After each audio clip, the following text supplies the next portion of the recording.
आज बात करनी है स्लेव्स पैदा करने वाली फैक्ट्रियों के बारे में। अगर आपको नहीं मालूम वो फैक्ट्रियाँ कैसी होती हैं तो ज़रा मैं आपको आउटलाइन ब्लूप्रिंट दिखा देता हूँ। होता इस तरह से है कि सुबह सुबह जानवरों को उठाया जाता है 6 बजे के करीब, 7 बजे, और उनको उठाने का पर्पज़ ये बताया जाता है कि तुमने कुछ सीखना है तो उठो अपनी नींद से। फिर उनको ले जाया जाता है एक जगह पे, एक ट्रांसपोर्टेशन सिस्टम के तहत, और उनको जहाँ पहुँचाते हैं वहाँ पर उनकी तरह के बहुत से और जानवर आए होते हैं, और उन्होंने कपड़े भी एक तरह के पहने होते हैं, और सबका रंग भी एक होता है।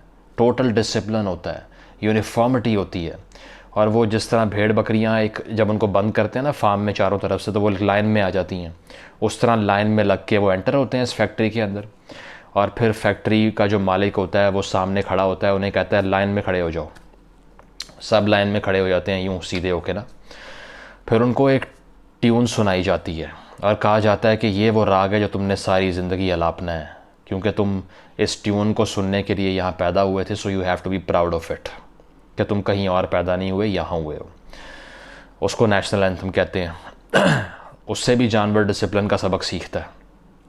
और उस दौरान अगर वो लेफ़्ट राइट हो, लाइन तोड़े, अपनी लाइन से बाहर आ जाए, शोर करे, मजाक करे, तो सबके सामने उस जानवर को मारा जाता है, ये बताने के लिए कि हम अथॉरिटी हैं और तुम ग़ुलाम हो और तुम यहाँ सिर्फ बात मानने आए हो। फिर उस जानवर को डब्बों की तरह के कमरों में उस असेंबली से उठा के भेजते हैं, जो कि बिल्कुल एक फैक्ट्री की तरह होती है। खिड़कियाँ होती हैं चंद और डब्बे बने होते हैं सारे ना, और वहाँ फर्नीचर ऐसा पड़ा होता है कि जो जानवर को हाँकने वाला सामने खड़ा होता है ना, मालिक, उसकी हर एक जानवर के चेहरे पे निगाह पड़ती हो, ऐसा फर्नीचर बनाया होता है। खुली खुली जगह बनाई होती है कि हर जानवर का फेस नज़र आए कि वो क्या कर रहा है। वो नॉट कर रहा है हाँ में, या वो किसी और से बात तो नहीं कर रहा, या वो अपनी सोच में गुम तो नहीं है। इसीलिए सर्वेलेंस करने के लिए हर वक्त जो मास्टर है वो आपकी आंखों के अंदर देख रहा है, और आप खौफ का शिकार हैं कि मैं ज़रा सा लेफ़्ट राइट हुआ, मैंने अपनी किसी नेचुरल इंस्टिंक्ट को फॉलो करना शुरू कर दिया, या मैं कुछ इमेजिनेट करने लगा और एकदम से मास्टर ने कोई बात की, जानवर को जवाब ना आया, तो फिर वो जो मालिक है वो आपकी बेंच के पास आएगा और डंडा उसके हाथ में होगा, और वो सब के सामने इज़्ज़त भी उतार देगा आपकी, और आपको अब्यूज़ भी करेगा, और वो निशान आपकी सोल से कभी जाएंगे नहीं, बेशक आप जितने मर्ज़ी बड़े हो जाए। और फिर एक ऐसा जानवर जो एक्साइटेड था, जो क्रिएटिव था, जो कुछ करने के काबिल था, उसकी एबिलिटीज़ को 80% डिलीट करके एक डोसाइल, एक ओबीडियंट और एक वीक और एक फिकल जानवर पैदा किया जाता है इस फैक्ट्री से। और पता है इस फैक्ट्री का नाम क्या है? स्कूल्स। आज बात करनी है स्कूल्स की, और इस चीज़ की कि किस तरह स्कूल्स क्रिएटिव एबिलिटीज़ को डिस्ट्रॉय करते हैं और किस तरह से सर्वेलेंस सेंटर का काम लेते हैं इन स्कूलों से। अगर आपको लगता है कि मैं ये सारी कहानी सुना रहा हूँ, तो मैं आपको थोड़ा हमेशा की तरह थ्योरेटिकली इस्टेब्लिश कर देता हूँ बात को। नॉम चॉम्स्की, जो कि अमेरिकन लिंग्विस्ट और थ्योरिस्ट हैं, वो कहते हैं कि जो स्कूल्स हैं, the role of schools for the most part is to train people for obedience and conformity, not education. स्कूलों का रोल ये है कि आपको ओबीडियंट बनाया जाए, बात मानना सीखने के काबिल बनाया जाए, और कन्फर्मिटी यानी कि जो सब कर रहे हैं मैंने वो करना है। अगर ये बात बता दी है, सब ने हाँ कहा, मैं भी हाँ कहूँगा, जिस रंग का सब ने लिबास पहना है मैं भी वही रंग पहनूँगा। ये सिखाने के लिए स्कूल्स खुलते हैं, इसलिए नहीं कि आपको बड़ा इंसान बनाया जाए। उसके बाद मार्क ट्वेन, बड़े मशहूर राइटर हैं, वो कहते हैं I never let schooling interfere with my education. मैंने अपनी तालीम के अंदर कभी भी, और मेरी जो सीखी हुई एबिलिटीज़ हैं उसके अंदर, मैंने स्कूल्स को कभी इंटरफेयर नहीं होने दिया, कि स्कूल्स का कोई रोल नहीं है उसमें। एल्बर्ट आइंस्टाइन की बात कर लेते हैं, मशहूर अजीम साइंटिस्ट, स्कूल ड्रॉप आउट था, और उसने कहा कि मेरी इंटेलेक्चुअल एबिलिटीज़ का मैं कोई क्रेडिट स्कूल्स को नहीं देता। जो मैंने सीखा है उसमें स्कूल्स का कोई बड़ा पार्ट नहीं है, क्योंकि स्कूल्स में फ़ियर की बेस पे नॉलेज को ट्रांसमिट करते हैं, और फियर वो चीज़ होती है जो तमाम ह्यूमन कैपेबिलिटीज़ जो होती हैं ना, उनको न्यूट्रलाइज करके डिस्ट्रॉय कर देती है। खौफ के अंडर कुछ सीख नहीं पाता इंसान कभी भी, वो सिर्फ ओबीडियंस सीखता है, इल्म हासिल नहीं करता।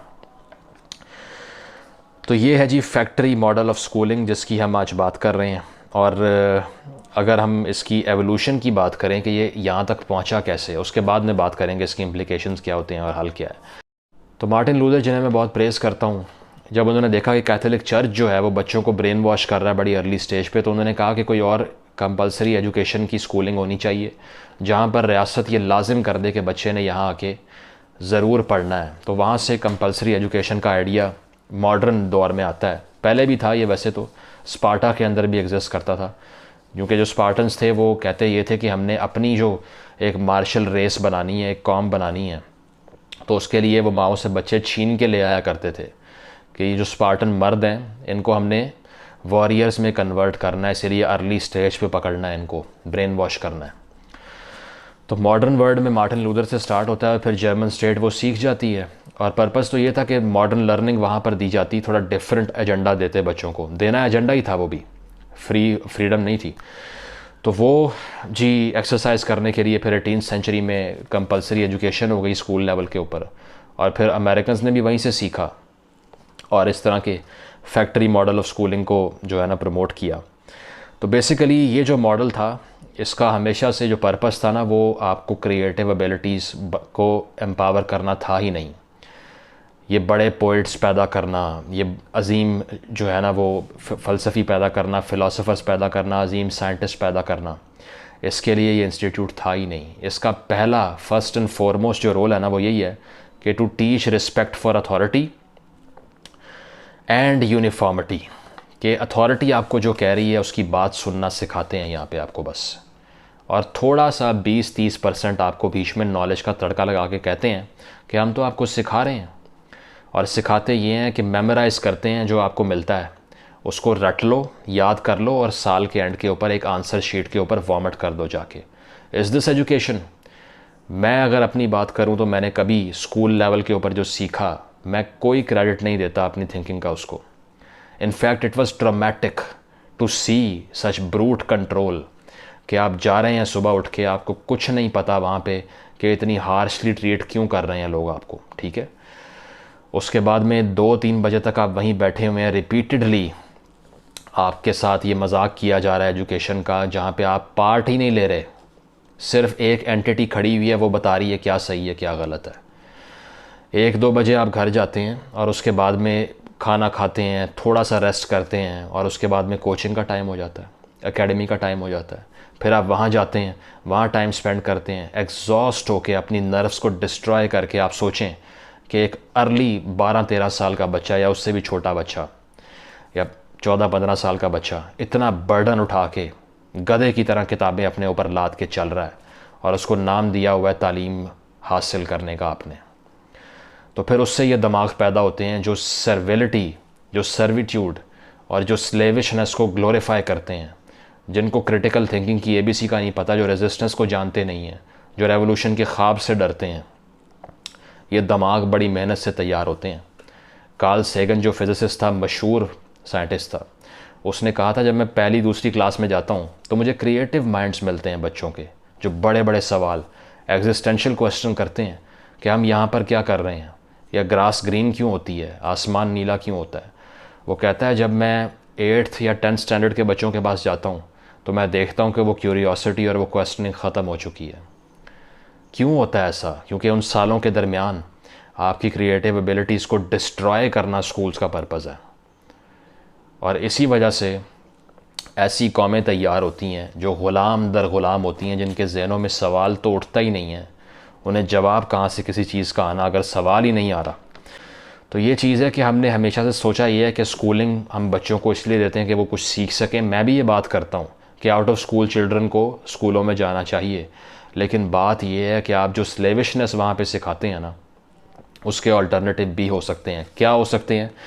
फ़िनलैंड की बात करता हूँ मैं, कि फ़िनलैंड में एक हफ़्ते में 20 आवर्स की स्कूलिंग का लॉ है, यानी कि 4 घंटे का स्कूल एक हफ़्ते में, 5 दिन, 4 घंटे बस, कोई होमवर्क नहीं। बच्चा वहाँ पर आएगा, ब्रेनस्टॉर्म करेगा, टॉपिक्स के बारे में डिस्कशंस होंगी, और एक प्लेफुल माहौल के अंदर क्रिएटिव एबिलिटीज़ को फर्निश किया जाएगा।